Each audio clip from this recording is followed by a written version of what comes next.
reporting for TTNHD Production Live, here with writer-producer Glenn Benest, who's won many awards, and the owner of a screenwriting workshop. 5 of your films have started in your workshop. Can you tell me a bit about your process?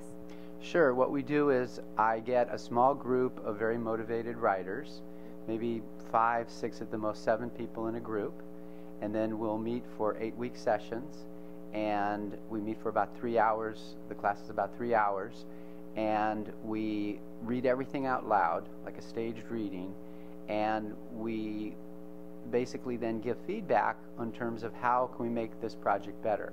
What are the problems in the pages that we're reading, and then how to solve those problems. And then we'll push the screenplay through the many drafts sometimes that it needs to be gone over until we're satisfied that the screenplay is as good as it can possibly be. The problem with a lot of screenplays is that they go out before they're really ready. Like somebody does a first draft or a second draft and they feel great about it and they send it out, but it's really not ready to go out. It's a very tough market right now, so screenplays really need to be at the highest level they can possibly be. Do you bring in actors for your readings? No. We just, the other writers will take up the parts, and then we'll read out all the parts, and then one person will read the narration. And it's amazing the difference, listening to a screenplay when it's read like that, the difference between that and reading a screenplay just silently to yourself. Because I do a lot of consultations with writers, and I'll read the screenplay, and I give them notes, but I can go much deeper, and I see things a lot better when I hear them out loud. And I can really see what the problems are. Do the writers get into heated arguments when you're deciding which way to go? Usually it's very clear what the problems are. So I don't usually find that a writer will disagree that there is a problem. But then we brainstorm in terms of how to find better choices. And the writers don't necessarily agree with our choices, which is fine. At least they know exactly what the problem is, and they may come up with better solutions than we come up with, which is fine. But at least we know exactly what the problem is, and then we can solve it. You know? Now, 5 of your projects started in your workshop. How did you choose those ones over other ones you've been working on? Well, I didn't really choose them. I get writers at different levels of ability, and sometimes I'll get a particular class that just has really, really good writers in it. And a number of those projects that actually got made into films were with a particular class that I had that just happened to have very, very talented writers in it. And so Kevin Williamson was a writer in that group, and he wrote Scream in that group, as well as Teaching Mrs. Tingle, which is another film that he wrote, and then he ended up directing that film. So he was in that group. Melissa Rosenberg was in that group. She's now the writer on all the Twilight movies. She's also the co-executive producer of Dexter.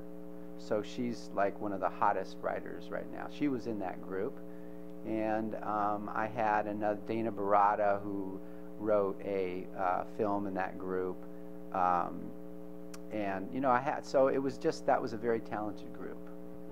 And you produced your last film as well. Can you tell me a bit about that? Yeah, that's called Hungry Hearts, and I always wanted to produce my own film because a lot of times I sold a screenplay and then it went out and you really have no control over it, and I really thought, wow, it would be great to really have control and really be able to cast the movie and find the right director and really, have some, be more self-determined about what was going to happen with the film. So we came up with a story, my writing partner and I, Matthew Barr, we came up with a story that was set in one house.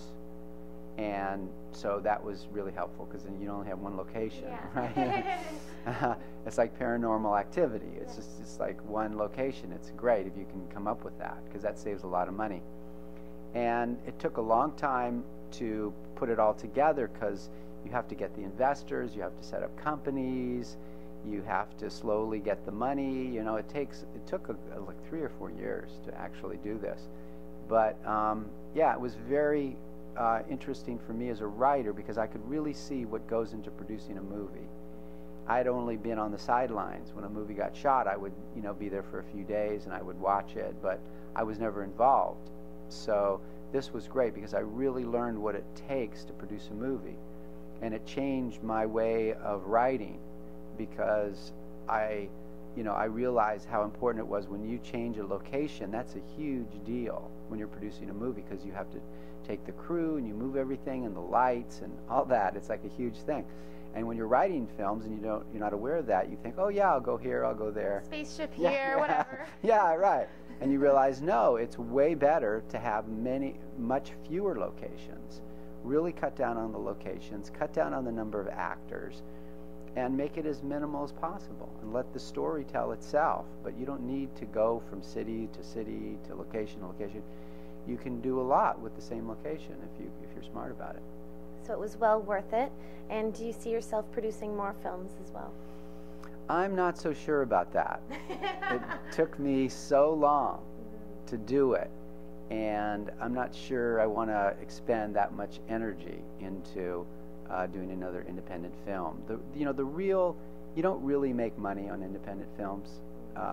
It's 1 in a million that actually makes money. I mean, all these independent films that come out, and some of them like ours, you win a bunch of awards, and you get on Netflix, and you make foreign sales and all that, and in the end, you really don't make any money. So the real money is made in, the big and feature films, in television movies, in cable movies, in where it's getting millions, and where the distribution is really significant. So yeah, I don't think I would do that again. So for now, we'll see you continuing with your screenwriting workshops? Yeah, I have my screenwriting workshops are ongoing. I have a lot of great projects there. And I'm also starting to explore for myself, taking some of the projects that I'm writing and self-publishing them as ebooks.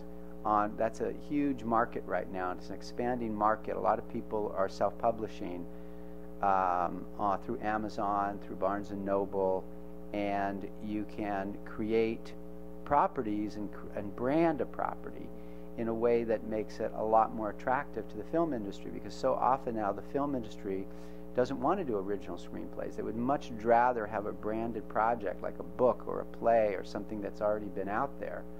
So if you can create properties that get published, like on Amazon, you can self-publish and it's not hard to do, then that makes it way more attractive to the film industry to decide that they'll take a bet and make that into a movie. Wonderful. And is there a website where we can check out your upcoming work in this screenwriting workshop? Sure, it's www.glennbenest.com. Okay, perfect. Well, thank you so much, Glenn, and best of luck with the writing. Thank you very much.